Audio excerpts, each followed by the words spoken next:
हमारे प्रभु यीशु के महान नाम की महिमा हो।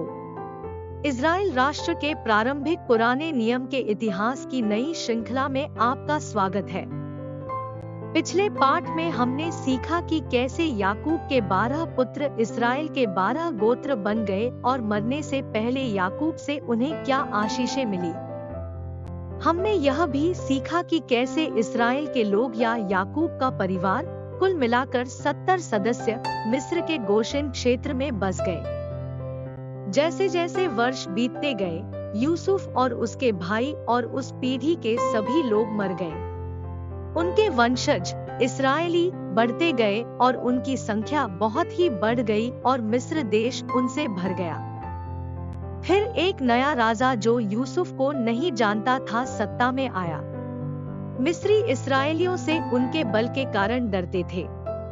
उन्हें डर था कि अगर युद्ध छिड़ गया तो वे दुश्मन में शामिल हो सकते हैं। इसलिए उन्होंने उन पर भारी काम और निर्मम कार्यपालकों का बोझ डाल दिया। हालांकि जितना अधिक उन्हें सताया गया, उतनी ही उनकी संख्या में वृद्धि हुई। उनका जीवन अत्यंत कठिन हो गया।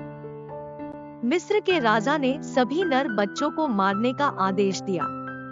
इससे इस्राएलियों का जीवन और कठिन हो गया। इस बीच एक इस्राएली परिवार ने एक पुत्र को जन्म दिया और उन्होंने उसे 3 महीने तक छिपा रखा।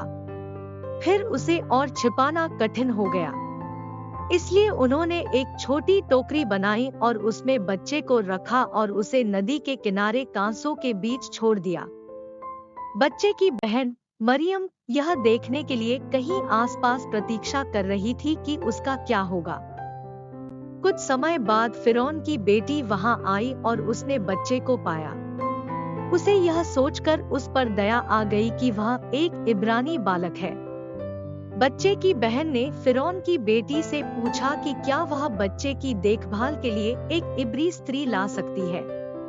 फिरौन की बेटी सहमत हो गई और उसने बच्चे का नाम मूसा रखा, जिसका अर्थ है पानी से बाहर निकाला। मूसा ने अपने जीवन के प्रारंभिक वर्ष महल में बिताए और उसकी अपनी मां ने उसका पालन पोषण किया।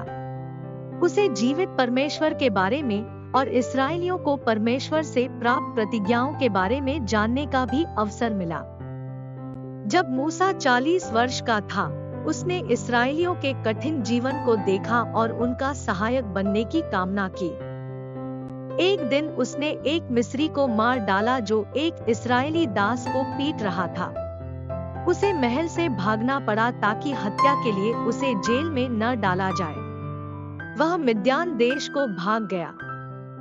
हम देखते हैं कि यह मूसा के लिए इस्राएल को छुड़ाने के लिए परमेश्वर का समय नहीं था। अपने लोगों की मदद करने का चुनाव करना उनका सही था, लेकिन उन्होंने परमेश्वर की आवाज सुनना नहीं सीखा था। उसे मिद्यान के रेगिस्तान में यह सीखना पड़ा। अगले पाठ में हम अध्ययन करेंगे कि कैसे परमेश्वर ने मूसा को इस्राएल के लोगों का अगुआ बनने के लिए तैयार किया।